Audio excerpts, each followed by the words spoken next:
Hey guys, welcome to another She Knows Arsenal Extra. My name is Jessica and I'm your host, and you can follow me on Twitter at It's Jacinho. As promised, I brought in somebody that could give us some more perspective about Slavia Prague. We play Slavia Prague on Thursday at the Emirates, so it's going to be a good time for us to kind of get acquainted with the team. I think as much as we want to believe that this is going to be a straightforward fixture, I just don't think it's going to be that easy. And so my special guest, Alex, the Euro expert, is going to give us all the great insight on this team, so we understand what the task at hand is. So let's go ahead and get started.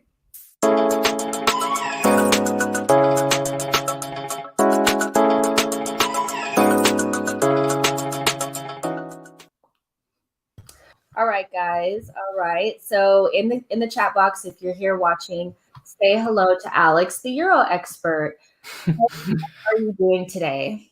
Hi guys, I'm doing very good, thank you, Jess. Yeah, it's a pleasure to be on, and I think you're kind of bang on with some of your early thoughts about Slavia Prague. It might not be a walk in the park. There's a lot to talk about here, so it should be fun.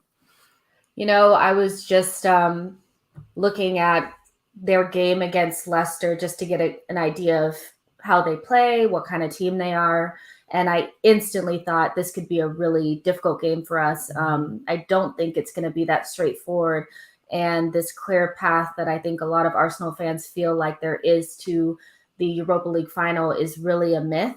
These teams in Europe are such a mixed bag and they're really hard to anticipate, so you can give us a better idea of what to expect. So obviously I just want to get like the obvious news out of the way that Cadella, I think that's his last name, is the guy that was accused of doing the racial slur against Glenn Kamara when they played Rangers, was actually banned. He's been banned for one game. And whether or not I think that's a little easy, kind of like a let off a little bit, but he has been banned, so we won't see him. And he also got a pretty bad, I think, elbow to the face from Gareth Bale the other day as well in international duty. So but he won't be there. How big of a miss is that for Slavia Prague, for this team? And I saw that he started for them against Leicester. Is he a normal starter? Is he a big part of their team? Yeah, he is a normal starter. So he plays at centre-back. And he's the most experienced player in the team. I mean, Slavia Prague, they're quite a young side. They've got an average age of about 24.8, which I don't think is too far off Arsenal's. But he was like the one big pillar of experience in Slavia Prague's team. So missing him for this game, and potentially actually the second leg, because I was reading today that UEFA looking further into the issue, so more things might come from that. But Cadella will be out for this game, and it's quite a big miss for Slavia Prague in defence. Yeah, I wasn't quite sure. I just knew that he had started a couple games, and I don't want to spend too much time on the negativity, because I mean we could go on and on and on talking about the racial slurs and things like that, and but in this game he's not even going to be a part of it. So some of the notes that I kind of wrote down, when I was watching the game was, ultimately we know we're very familiar with Leicester. That was the game that I was watching them play against Slavia Prague, and I mean they had Ndidi, Vardy, Tielemans. I mean they had a mixed squad, but still some really quality players, and they seemed to have a really difficult time building up through the middle, and it seemed like Slavia Prague was blocking them out of the center of the pitch and making them go wide, and really breaking up their play through the middle through Ndidi and Tielemans, and just kind of smashing the attacking mids when they got the ball. So it made it really difficult for them. Is that one of their strengths? Their defensive abilities, their abilities to, basically be really difficult to break down. Might have to do less work this show. You're kind of hitting all the right points. Yeah, that is spot on. Slavia Prague have actually committed some of the most fouls in the entire Europa League. They're a team that like to give a bit of background. So the manager's a man called Jinovic Jupozovsky, and he's a man who puts Jurgen Klopp as his idol. And since he took over in 2017, he's got Slavia Prague playing really high pressing football, no matter the opponent. And against Leicester, that was shown on Rangers, that they're winning the ball or fouling the other team quite high up the pitch and stopping them come through the middle, which is what you've seen against Leicester. And this is something that they will try against any team, at least on track record, because if there's a Chelsea fan in the comments or watching it later on, they will remember this team, because in the quarterfinals 2 years ago, when Chelsea and Arsenal met in the Europa League final, on the run-up, Chelsea played Slavia Prague in a 4-3 thriller. And Slavia Prague actually did extremely well to cut apart Chelsea in the second half, but it does have its weaknesses, this style. But it will be something that I think Arsenal fans are going to be shocked by, because when you come up against a team like this, right, it's like a team that's outside of Europe's top 5 leagues. You think they're going to play really deep block. They're going to sit back in their box, defend really deeply, and Arsenal going to have all the ball, where that's probably not going to be true. They're going to try at least to play hard at the pitch and disrupt you guys as much as possible. Yeah, that's a bit of a worry, considering the way that the style that we like to play. We want to be possession based, and we've been most successful this season when we've been able to gain a little bit of centrality, play through Emil Smith-Rowe, Saka, and Odegaard through the middle. And if we're anticipating them smashing our attacking mids, fouling, and maybe even Aubameyang, Lacazette, these types of players, we're not good playing wide, lumping balls in and trying to just like get play ugly. That's not really our style of play. So that's kind of a worry for me. But what do you anticipate our Arsenal being able to do to combat that? Or do they have weaknesses that we can exploit with some of the players that we have? So Slavia Prague's biggest weakness is it's a bit like Leeds, and I bring that up because someone in the comments, Yo-Yo's just mentioned it. So would Slavia look similar to Leeds? They actually get drawn that comparison quite a bit. And it's the same thing with Leeds, where if you can get past that first press, if you can get past these fouls, they are really vulnerable. And in the few times they've been hammered in Europe, I think one time was in the group stage this season against Leverkusen. It's when the team managed to get past their attacking wave or their defensive wave, get in behind the midfield and just go straight at the defence. And they usually push up quite high. So Arsenal would definitely look to probably use Aubameyang to that. They would want to be getting straight in behind Slavia Prague's defence and getting directly there and making sure the passes are quick. And I will say as well, I think this will be a bit of a muddy tie, but from a Slavia Prague perspective, I don't think there's a team they would have hated coming up against more, because I think Arsenal are very well set to play around a press. So it's going to be an interesting clash to see which team presides over it more. If Arsenal can get around it, or if Slavia Prague is still able to disrupt them. Yeah, that's really interesting. I didn't really think about the comparison to Leeds, but I can kind of see that and understand that if you can get past that initial press, then you're pretty much in on those fullbacks, and then you can exploit them there probably one-on-one with speed and behind, because like you said, they don't play a low block. It's kind of like a mid block. Once you get past that first line, if you can just pop it into space, we might be able to run onto it and attack them in that way. So in your opinion, would it be better to play Aubameyang through the middle in this game or Lacazette? Is there any argument to play Lacazette against this team centrally? So I like Lacazette as a player, but I think playing him in this game could be a bit of a waste, because he likes to drop a bit deeper, right? Whereas Aubameyang's all-rounded, but one thing he's really strong at is getting in behind. So I think Arteta and Arsenal should be looking to start Aubameyang in this game if it is centrally over Lacazette, because it provides much more of a threat. And even then, if Slavia Prague say, okay, they're playing Aubameyang, we're just going to drop deeper, you're nullifying Slavia Prague then, because they're going to have to sit deeper, which is something they're not used to, by the way, because another nice thing to throw in, they're unbeaten in 37 league games. They're incredible. Yeah, 0 losses this season. I saw that. I was like, in 25 games, 0 losses is impressive no matter what league you're in. Yeah, and it stretches back to last season. So they're in incredible form. So, but going back to it, if you start Aubameyang, that instantly forces them to make a decision. Do we risk getting exposed in behind, or do we drop deep to combat it and sacrifice our main style of play? So it's an interesting thing, but I definitely would start Aubameyang this game. Yeah, for sure. I think ultimately for Arsenal fans, it's been very difficult, for Aubameyang, watching him go through such bad form. He's off. But when we start to talk about playing in Europe, you have to have your best striker available to you, and he's by far the better striker to Lacazette.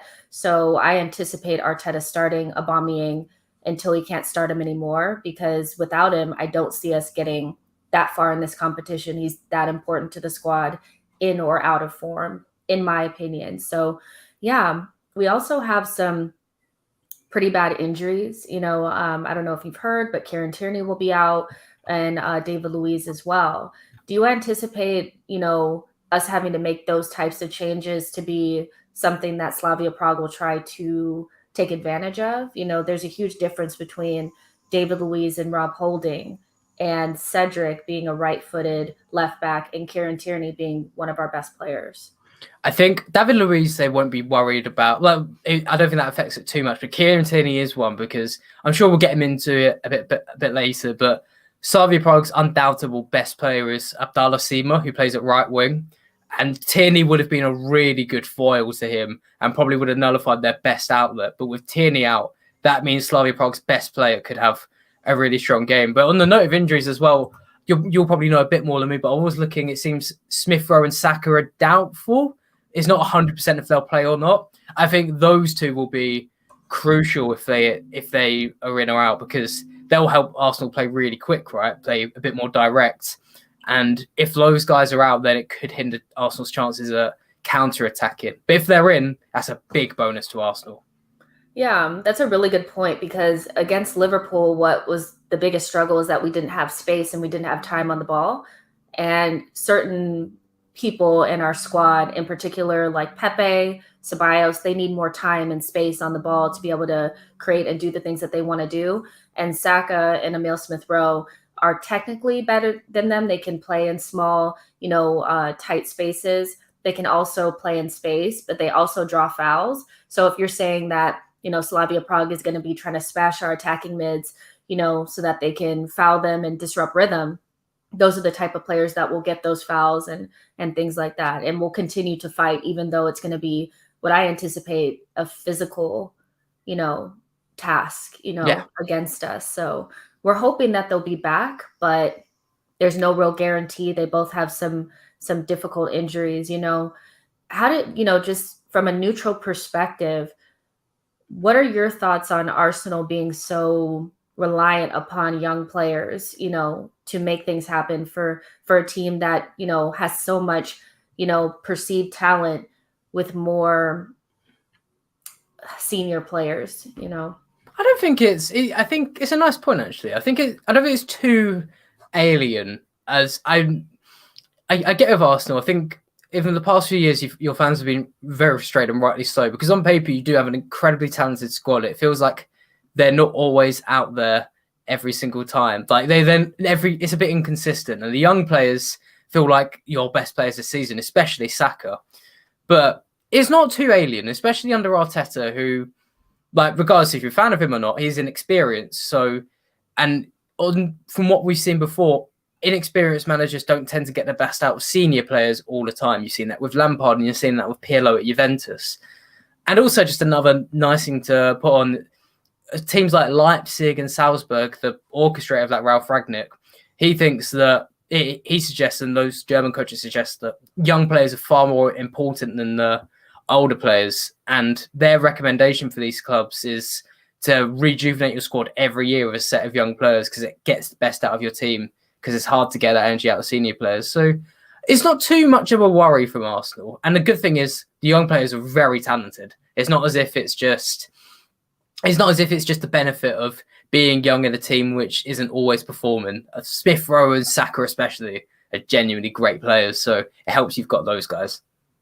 Yeah. I mean, I don't really see it as a negative, because a lot of the teams that I watch across Europe have a lot of young players. One of my favorite teams is Dortmund, and they live and die by young talent. So yeah, it's not the end of the world as long as you kind of know what you're doing. And I do like the aspect of having a young coach, even though the job that he's come into has been very difficult. But we hope to see him, do well. But you had mentioned that Sima is one of their most dangerous players.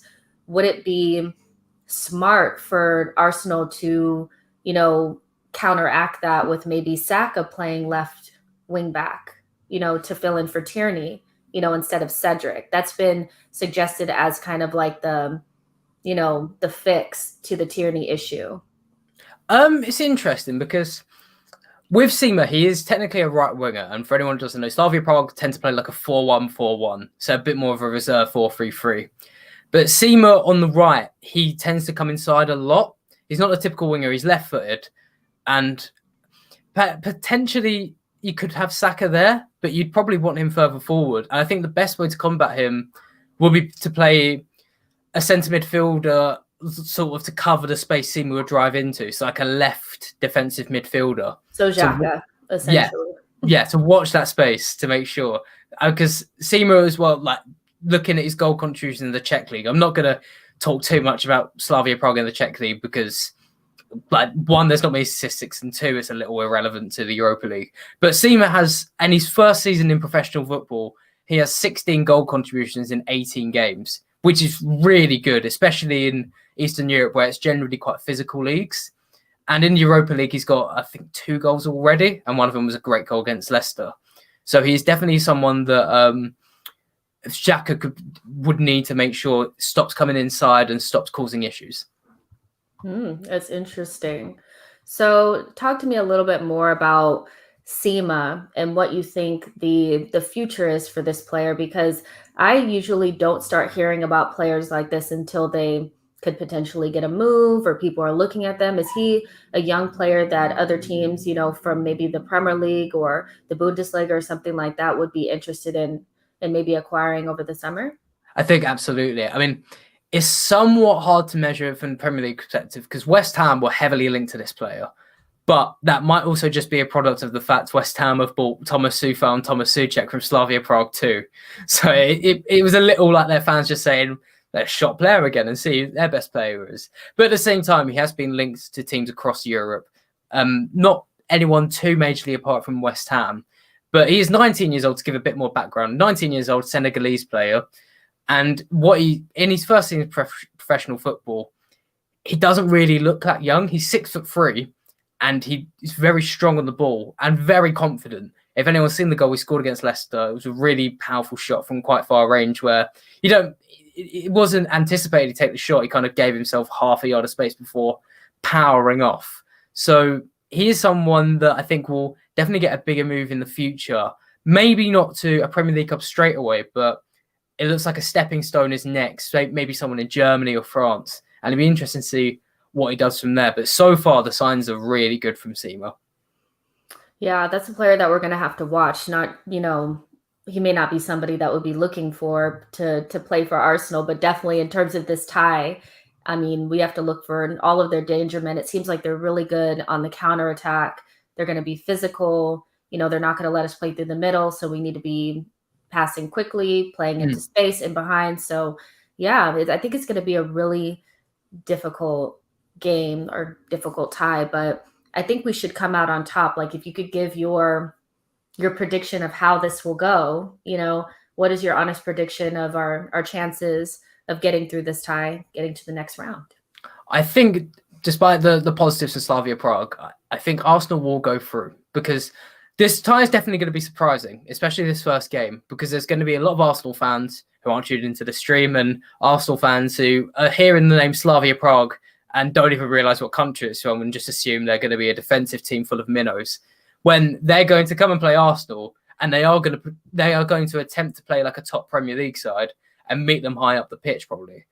So it's going to be a shock to the bones, but like I said, Arsenal are really well built to counteract the Slavia Prague team. And despite they've got quality players like Sima and another one, Peter Olejinka, winger as well from Nigeria playing Slavia Prague, and they're a really well-coached side. I think their manager as well won a Manager of the Year award for the Czech Republic last season, which obviously isn't the most grand of titles, but it's something. And he's been highly rated for a long time. I still think Arsenal are really well set up to counteract Slavia Prague. And for a score prediction, I would go this first leg 2-1. And then the second leg, I think it's going to be 1-0 Arsenal. I hope so. I mean, even if it's tight, like I don't expect us to blow them out of the water. But Yo-Yo was saying that they look susceptible on set pieces. Is that something that you think that we can? I mean, even if they are susceptible on set pieces, let's just be real. Arsenal is not very tall or dominant in the air. This might not be even something that we can take advantage of. What do you think? Yo-Yo's got a little bit of a point because from the highlights, especially in the Europa League, less in the league, mainly in the Europa League, they've been a little hit and miss with set pieces. But it's definitely not anything to do with height because they're quite a tall team. Most of their players are at 5'11" to 6'3" and 4. So in terms of height, it's not an issue, but it's generally more of their setup. But perhaps it is something that Arsenal can look at to exploit. But I guess you're probably more better placed to say from that. And from what you've just said there, maybe it's going to be a bit more even from set pieces rather than one team exploiting the other. Yeah, when people say like, well, they're not good on set pieces, I'm like, but we're not good at scoring off of set pieces either. I mean, we have some this season, but that's not really a specialty for us, So there's about 20 of you guys watching right now. Make sure that you like the video and subscribe to the channel, and we'll just keep rolling on. So I want to know what your honest opinion about the Europa League is in terms of who's going to make it to the final. I know that you're on an Arsenal channel talking about Arsenal, but there's a chance that we may not make it to the final, even though a lot of fans think that we will. Who would you predict at this point making it to the Europa League final and winning it? That's a great question, and it leads really nicely into the second leg because if you get out of this tie, which I've said you probably will, the team you'll probably face is Villarreal. Team you will face is either Villarreal or Dinamo Zagreb. And I think it might be Dinamo Zagreb, the team that knocked out Tottenham. Really? Yeah, I think even though Villarreal under Unai Emery, they look really strong. I've been following Zagreb quite closely. And they're very similar to Slavia Prague. Again, they're a deceptively talented team. And they're I'm not going to bang on about them too much, but I think in the Croatian squad, so Zagreb from Croatia, in the Croatian squad for the World Cup, I think it was 12 out of their 20-man squad came through Dinamo Zagreb. So really big home of Croatian talent. And I think that'll be a really interesting clash to see out of Arsenal Zagreb, who goes through there. I think United will probably reach the final. To touch on other teams in the draw, because I think it's Ajax beat Roma in the other leg, who could go to the final. I think Roma are probably going to go out there. They've got a very, very old team with your old boys, Mkhitaryan there. But I think Roma going out and Ajax will get through to the semis with United, and I think United will pulverise them there. So yeah. I think it is very well set up to be a United Arsenal final. But overall, I do think that Arsenal have the way tougher route to the final than United. United have a Granada, Ajax, and Roma. That's a lot less muddy than Zagreb, Prague, and Villarreal. Despite what might look like on paper as established teams beat minnows, it's going to be a bit more tougher for Arsenal. Yeah, I could definitely see that. I watched Ajax play the other day, and I just thought to myself, this is not the Ajax that I knew just from maybe 3 or 4 seasons prior. Yeah. They look like they're in an in-between phase of getting some more young talent into a point where they're a little bit more established, and they just kind of look piecemeal together. So I wouldn't really expect them to, if they did have to face Manchester United, to really trouble them that much. So I do agree that it looks like Manchester United have a easier route to the final if they got there. The one thing about United that we know, though, is that they haven't really showed a lot of success in knockout competitions since Ole has been there, so, and we tend to thrive a little bit more in these scenarios. So, I think they can make it there, but if it came down to us and them, I would probably bet on us, because I think, 1, we're desperate.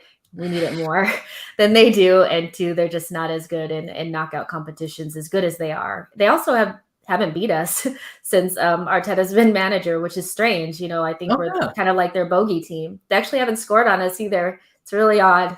It's really odd. I think we're their bogey team, but let's talk a little bit just randomly about I think I want to ask you about the Champions League as well, because you have good knowledge of teams that are left in the Champions League that we don't watch very often. We watch Liverpool and Chelsea and Man City and all of them, but looking at Liverpool just playing us the other day, I think we were the perfect team for them to play right before they play a wounded Real Madrid team without Varane and Sergio Ramos. If you had to guess who would get to, who would advance between Chelsea and Porto and Liverpool and Real Madrid, who do you think will advance in those particular ties? So I think Chelsea are going to go through past Porto. I think there's an interesting comment today it's just a nice thing to consider in general. The Porto manager came out and said, I really wish Chelsea hadn't lost at the weekend, because now they're going to be woken up and they're probably going to beat us, something to that effect, which is a weird thing to come out and say, but it is kind of true when you think about it. It always gives that wake-up call. But Liverpool v Real Madrid, I think you guys really were the perfect warm-up test. I think Liverpool have their confidence back now. So I think it's going to be Liverpool-Chelsea semi-final. Overall, on paper, I've got Chelsea City in the final, I think. Wow, okay. Yeah, I think Dortmund, to be honest, if Arsenal played Dortmund, you probably would have gone through against them. Dortmund are horrific at the moment. They're really all over the place. City are going through past them. And then Bayern, PSG, just two teams to keep an eye on, because both of them have got quite weakened since last season. So I think City will go through past those ones. So if you're making a prediction on both European finals, I think it's going to be United, Arsenal, and Chelsea City, all English again. All English. That'll be one for the headlines in the Sun and the Daily Mail. That'll be a fun one again. You really think Chelsea has a chance? Like, you really do? I really do. It's mainly based off Thomas Tuchel. He's probably one of the best coaches in the world, and that's coming from someone that because you watch the French league. I remember you said that. Yeah. Mm-hmm. I watched PSG very closely, and it's underrated how unlucky and how close he got to the final, to the trophy last season. If Kylian Mbappe and Neymar had put a few shots 1 or 2 yards either side of Manuel Neuer, we have a completely different conversation about them. And I think with Tuchel, he's got such a good record in especially cup competitions. I think he's won one with Dortmund as well.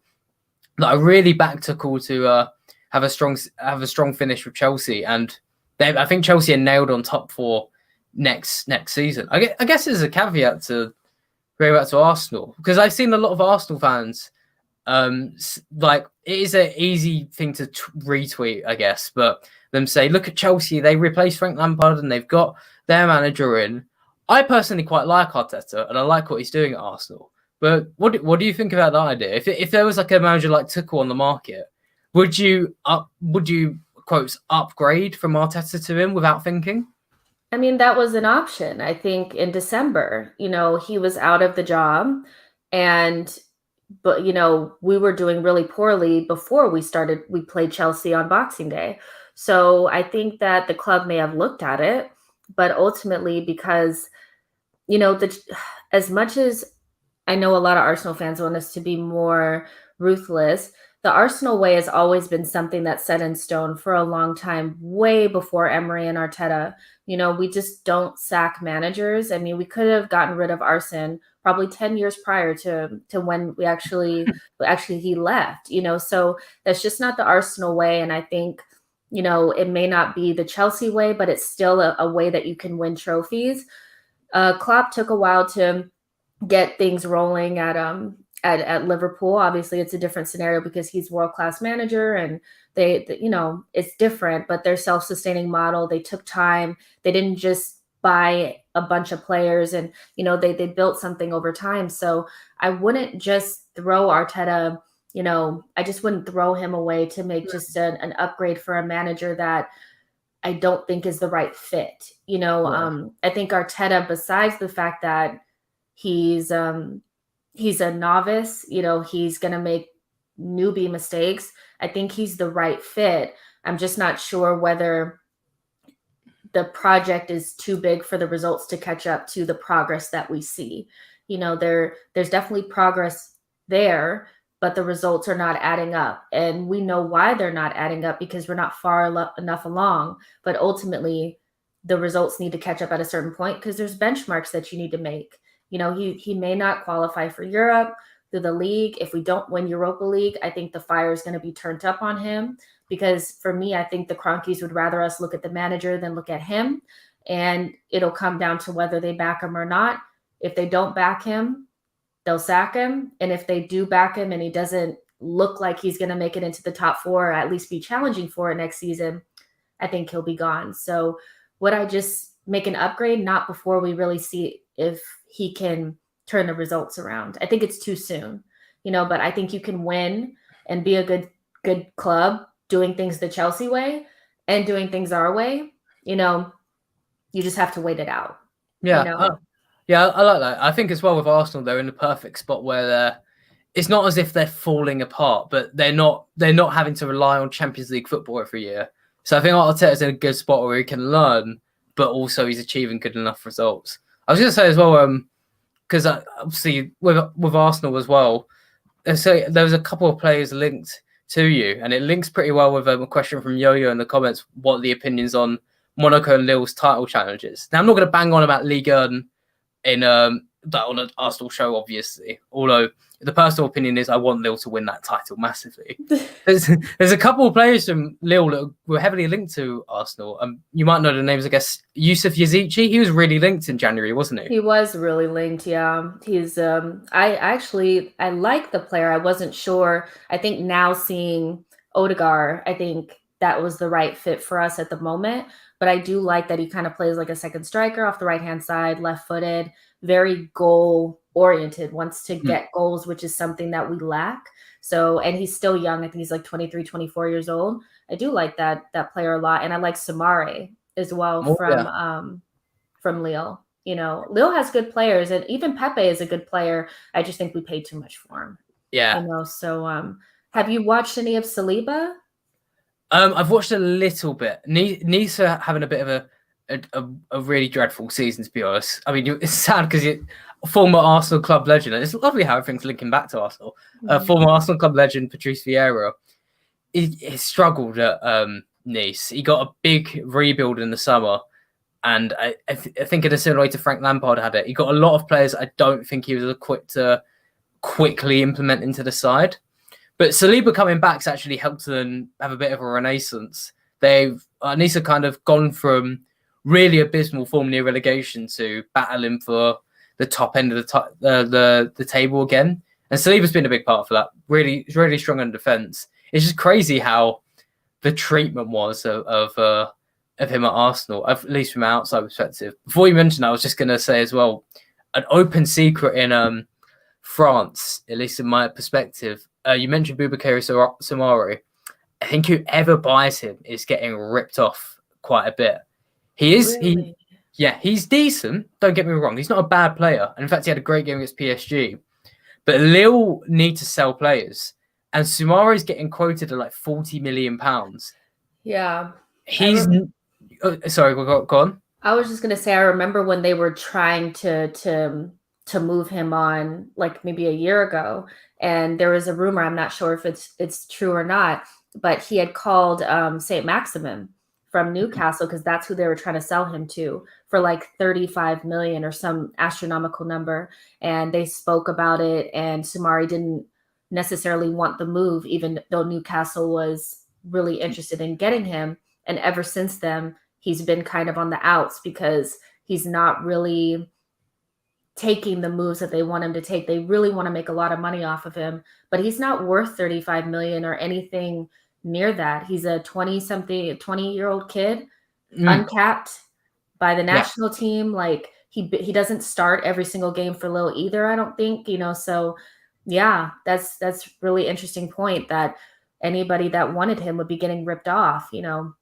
I know Arsenal fans aren't up for another ripoff from Lille. I know we're pretty scarred from that at this point, you know.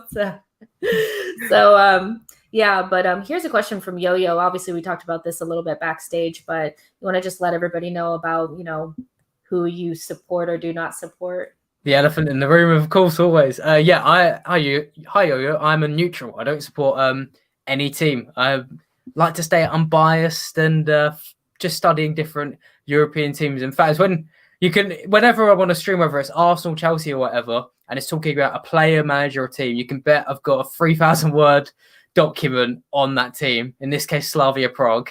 Mine in Czech Republic news sites is fun. But yeah, I just like to go into a team and with a neutral perspective, study them and help you guys at home get the best knowledge on them. So you can carry on looking at Arsenal in the depth that I can't, and I can give you the knowledge that you might miss by studying them. That's awesome.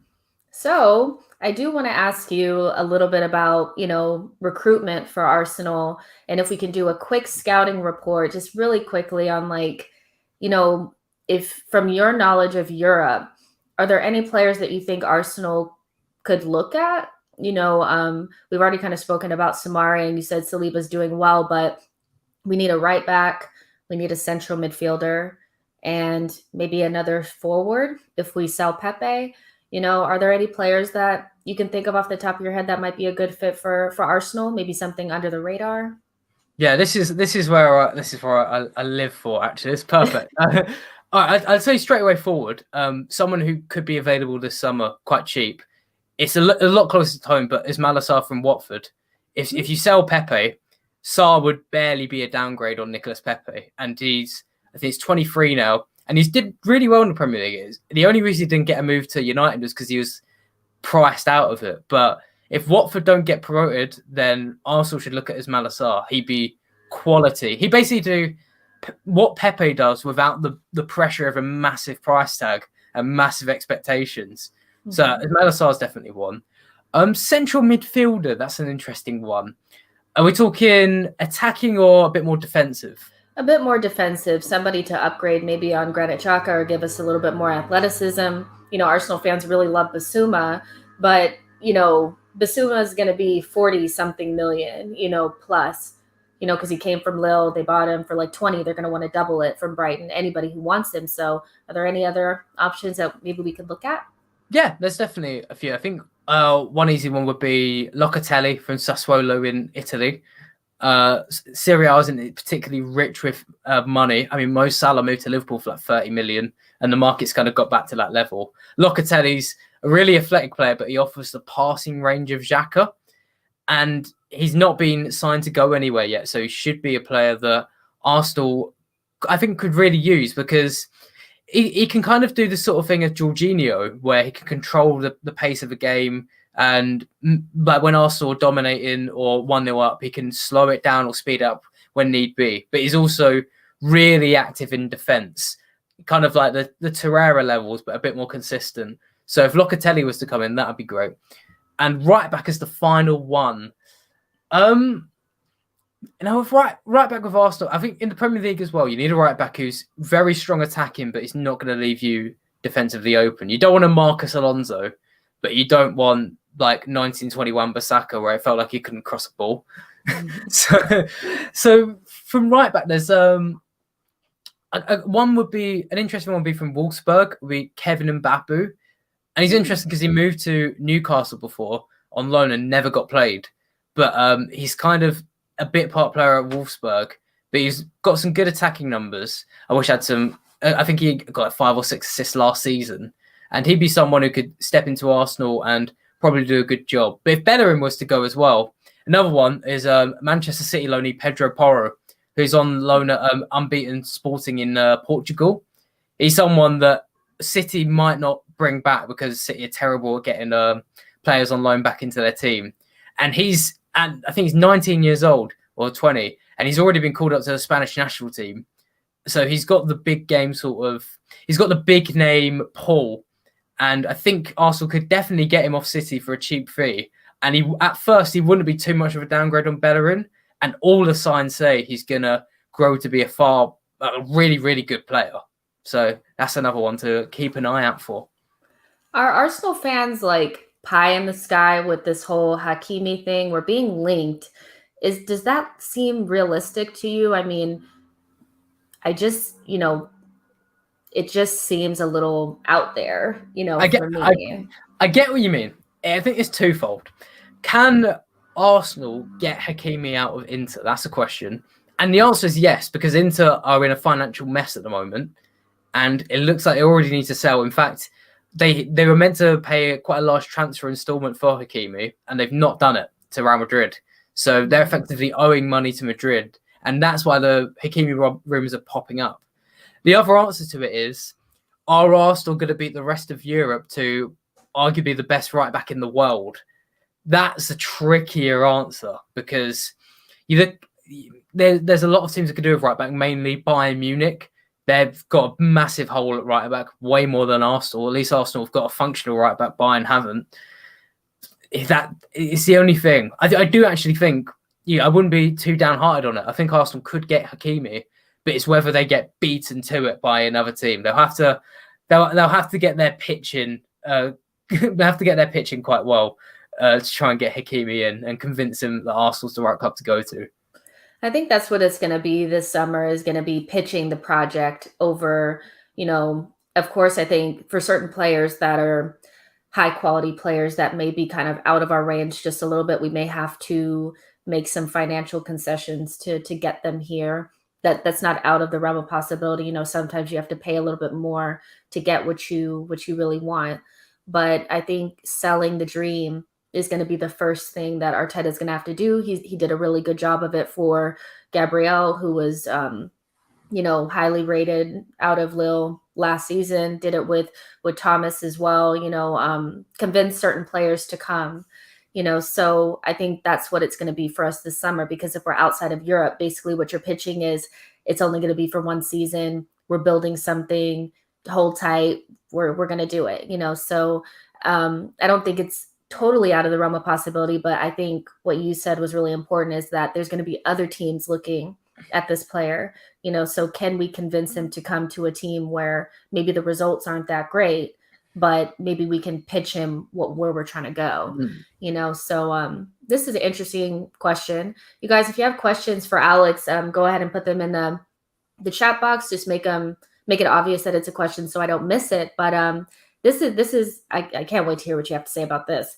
How is Awar doing this season? Maintaining last season's standard? I mean, Awar was like the thing last season for us, or in the summer, because everybody thought we were going to get him. Obviously ended up with Thomas Partey. Deal fell through. Those types of things. Do you have any idea of how close that deal might have actually been?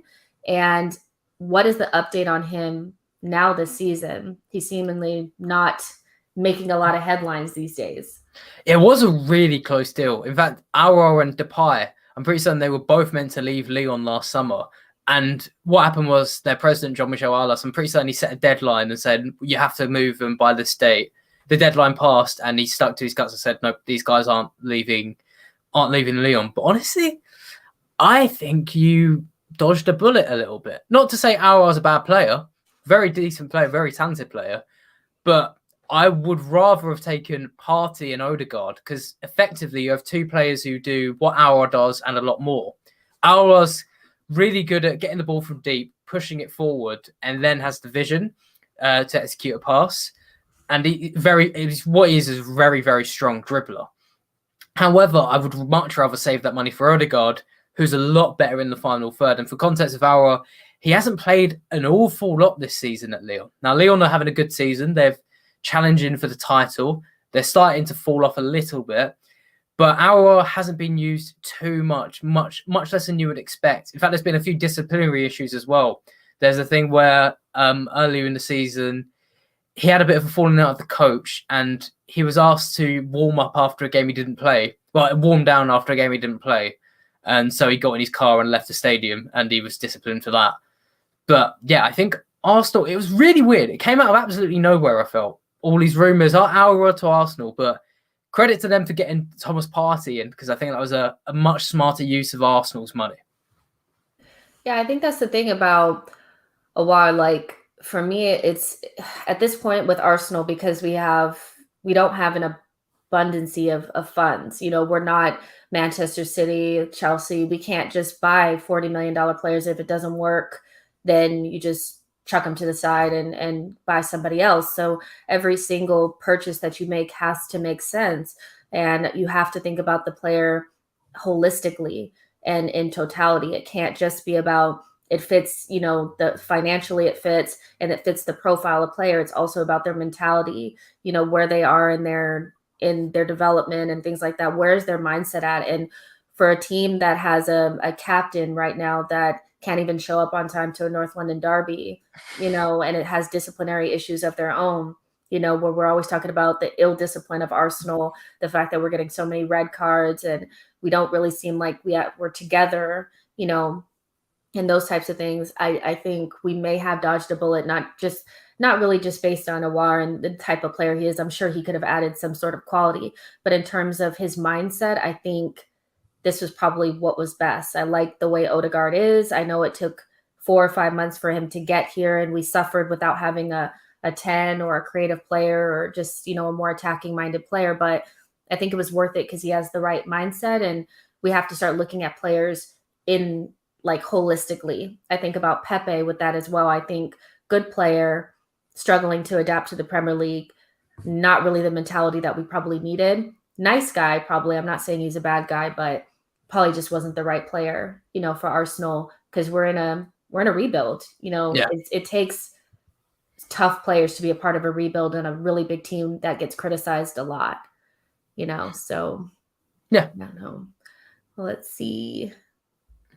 Yo-Yo asks, reports were that French clubs were in financial turmoil due to the media TV coverage issues. Will there be fire sales akin to Valencia's last season? Yeah, it's a good question there. And for anyone who's not fully aware, I'll very briefly explain. I'm sure we're all aware of Sky Sports, even if you're not from the UK. It's as if Sky Sports signed a $2 billion deal with the Premier League for 3 years of showing Premier League football on their TV screens. And then after about 2 months said, we can't actually pay you that much, and dropped out. That's basically what happened in France. They were promised a lot of money and not a lot of it's come in. Now, it's an interesting question. It won't be fire sales in terms of Valencia, where they were letting players go for stupidly low fees. It was like 5 and 10 million. French clubs are a bit smarter than Botman, who's been one of the best centre-backs in Europe. He could be one of the players to go. He'd be the one who command a massive fee, and he'd be one to go. And there's a few other players across Ligue 1 that you might see leave, especially from the lower clubs. I know West Ham were linked with Boulaye Dia of Stade Reims, and a pretty all-rounded striker who generally wouldn't do too bad at Arsenal. Players like him from the sort of lower echelons of Ligue 1 that are pretty good quality, you might have to expect to leave France this summer. So something to keep an eye out for. Yeah, I definitely think so. Even though we were, we may not be so interested in the French league because maybe we feel like, okay, players from there are not valued for money. But I really think Pepe is an outlier there. I think there's such good talent in the French league that we're just not recruiting properly. If we really wanted to go in there and look for some good players to bring in, under the radar, I think that there's enough there, if they wanted to go in that direction, which I'm not sure if they want to or not. But Alfred asked, are there any truth to the rumors from Fabrizio about Bellerin going to PSG in the summer? If you don't know anything about it, I wouldn't be surprised. But is that a good fit? Is that somebody that you think they'd be looking at, Bellerin? So I didn't necessarily see the rumor, but it's definitely someone they would have been looking at, because PSG, it's the reason I think they're going out in the Champions League. Their fullback area is poor. At left back, they have Juan Bernat, who was injured for the whole season. So they've been playing their centre-back, Abdou Diallo, at left back. At right back, they lost Thomas Meunier. So they play a mix of a youngster called Colin Dagba, and they loaned in Alessandro Florenzi. So I'm not too sure if this rumour was last summer or it's based on this summer. But either one, I would expect. I would actually not be surprised at all if Bellerin was linked or even went, because they are looking for a right back, not necessarily to be a world beater. Like maybe they will look at Hakimi, but I think they're just looking for someone to do a job, and Bellerin can do a very solid job. So there probably was quite a bit of truth in that, Alfred. So that's just something else you found out today. My thing is I don't really care where Bellerin goes, as long as he goes somewhere that makes him happy. If he wants to leave Arsenal, been a great servant for the club, would hope that we could get at least 30 to 35 million for him. I feel like that's the reason why he didn't leave anyway, just because no teams had that type of money. So I think when PSG was interested in him, they went after Florenzi, like you said, because they could get him on a loan. And we wanted, if we were going to take anything, it was going to be permanent, So if he does leave, that's cool. I think at a certain point, players need to develop, and maybe he wants to do something different. And if PSG and Barcelona are looking at Bellerin, that means he has some sort of quality. He may not fit for us, but I think some of the narrative around him is kind of unfair. Yeah. What do you think about Bellerin? Do you think he's good? I quite like him, and I think he's good in attacking sense. The only times I've seen him, I just think sometimes I guess he can have a bit of a weird minute defensively, just from what I've watched Arsenal this season at least. But I think he's one of the better right backs better fullbacks in general in the Premier League. He's probably on the level, or if not just below, Ricardo Pereira, and he's probably ahead of someone like Reece James. So yeah, I quite like him. Wow, do you guys hear that? I mean, some Arsenal fans are probably like, "Oh, are you serious?" Because he's one of those players similar to Xhaka that a lot of the fan base just don't really vibe with at this point. But I think he has a lot more quality than people give him credit for. But this will be the last question. Velvishwan, my good friend, Velvishwan, I mean, been battering me for a day or so because we lost to Liverpool, but really wants to get this question in about Sven Botman leaving Lille. Will he leave? And if so, what clubs are in for him? Do you have any idea? He's been spamming that in the comments. He's desperate to know. He wants me to tell him that Sven Botman's going to Liverpool. Yeah, for anyone who doesn't know, Sven Botman, former Ajax centre-back, moved to Lille this summer, or last summer, and in his first season of proper professional football in the top 5 league, been one of the best centre-backs in Europe. He's played nearly every minute of Lille's team. In fact, it took him 9 games to misplace a pass. So ridiculously good. For a 20 years old at the start of the season. But as I was mentioning just before, he's one of Lille's most valuable players.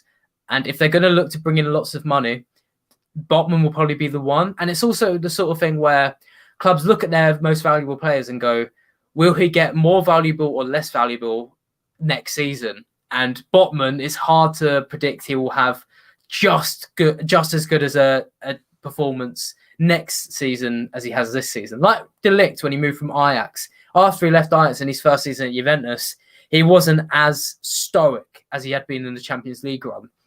So I think Botman will leave Lille this season. I think he'll be one of the first names out if they do lose some players.